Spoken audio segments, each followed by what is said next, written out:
ఒక్కసారి ఊహించుకోండి, బీహార్లో పట్టపగలు ఒక ప్రభుత్వ ఆరోగ్య కార్యకర్తను రోడ్డు మీద కాల్చి చంపారు. ఇది ఏదో ఆవేశంలో జరిగిన హత్య కాదు. దీని వెనక అక్రమ వడ్డీ వ్యాపారం, ఒక పక్కా కుట్ర, లక్షల రూపాయల సుపారీ. ఒక కిరాయి హత్య. అవును, ఒక కిరాయి హత్య. కాని కథ ఇక్కడతో ఆగలేదు. అసలు మలుపు ఇక్కడే మొదలైందే. సరిగ్గా. ఎందుకంటే ఈ హత్యకు ప్లాన్ వేశారని ఆరోపణలెదుర్కొంటున్న ప్రధాన నిందితులు హాయిగా బయట తిరుగుతున్నారు. వాళ్లను అరెస్టు కూడా చేయలేదు. అరెస్టు చెయ్యకుండా పాట్నా హైకోర్టు వాళ్లకు ఒక రక్షణ కవచమిచ్చింది. అవును, దాన్నే మనం ముందస్తు బెయిల్ లేదా యాంటిసిపేటరీ బెయిల్ అంటాం. అదే ఆశ్చర్యం. సెక్షన్ 302 కింద హత్య కేసు నమోదైన వాళ్లకు అరెస్టు కాకుండా రక్షణ ఎలా లభించింది? ఇది మన న్యాయ వ్యవస్థపైనే ఒక పెద్ద ప్రశ్న కదా. ఖచ్చితంగా.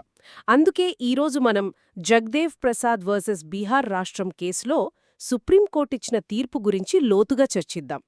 హైకోర్టు బెయిల్ను సుప్రీంకోర్టు ఎందుకు రద్దు చేసింది? స్వేచ్ఛ అనేది ప్రాథమిక హక్కు అంటాం కదా. అవును. మరి హైకోర్టిచ్చిన బెయిల్ను సుప్రీంకోర్టు ఎందుకు తప్పుపట్టింది? ఈ రెండింటి మధ్య సమతుల్యం ఎక్కడ దెబ్బతింది? ఇక్కడే సుప్రీంకోర్టు మొదటి ఇంకా అతి ముఖ్యమైన పాఠాన్ని చెప్పింది. అదేంటంటే నేరం యొక్క తీవ్రత. Gravity of the offence. నేరం యొక్క తీవ్రత. అవును. వ్యక్తిగత స్వేచ్ఛ ముఖ్యమే, ఎవరూ కాదనలేరు.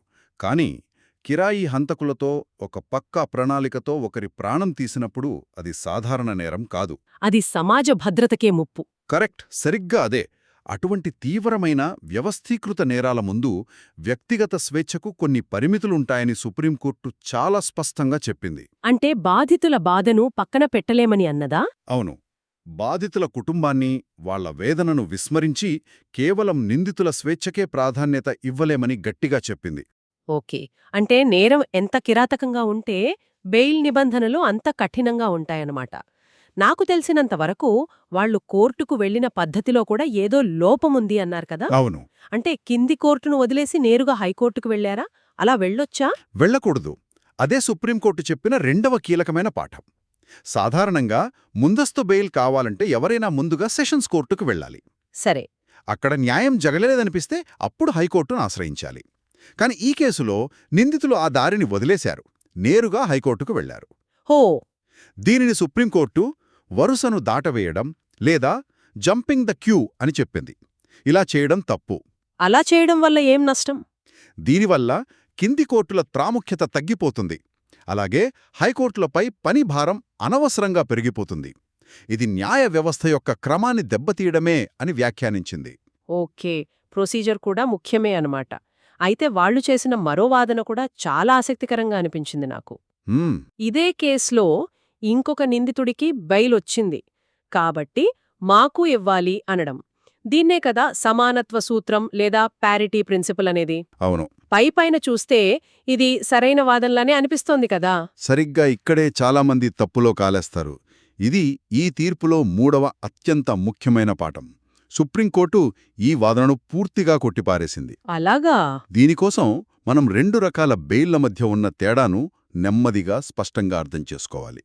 మొదటిది రెగ్యులర్ బెయిల్, అంటే సెక్షన్ 439. రెగ్యులర్ బెయిల్ అంటే? అంటే ఒక వ్యక్తిని అరెస్ట్ చేసి జైల్లో పెట్టిన తర్వాత జైలు నుండి బయటకు రావడం కోసం ఇచ్చేది. సరే. రెండవది ముందస్తు బెయిల్, సెక్షన్ 438. అంటే ఒక వ్యక్తిని అరెస్ట్ చేస్తారేమో అనే భయంతో అసలు అరెస్ట్ కాకుండానే ముందస్తు రక్షణ పొందడం. ఓకే, ఒక్క నిమిషం. అంటే ఒకటి జైలు గది నుంచి బయటపడటానికి తాళం చెవి లాంటిది. అవును. రెండోది అసలు ఆ గదిలోకే వెళ్లకుండా కాపాడే కవచం లాంటిది. ఈ రెండు వేరువేరు. ఖచ్చితంగా. మీరు చెప్పింది 100కి 100 కరెక్ట్. సుప్రీంకోర్టు అదే చెప్పింది. హత్యలో నేరుగా పాల్గొన్న ఒక సహనిందితుడు అరెస్ట్ అయ్యాక అతనికి రెగ్యులర్ బెయిల్ వచ్చి ఉండొచ్చు. కానీ ఆ కారణం చూపి హత్యకు కుట్రపనిన ప్రధాన సూత్రధారులకు అసలు అరెస్టు కాకుండానే ముందస్తు బెయిలివ్వడం చాలా పెద్ద తప్పు అని తేల్చి చెప్పింది. తాళం చెవిని, కవచాన్ని పోల్చలేం కదా.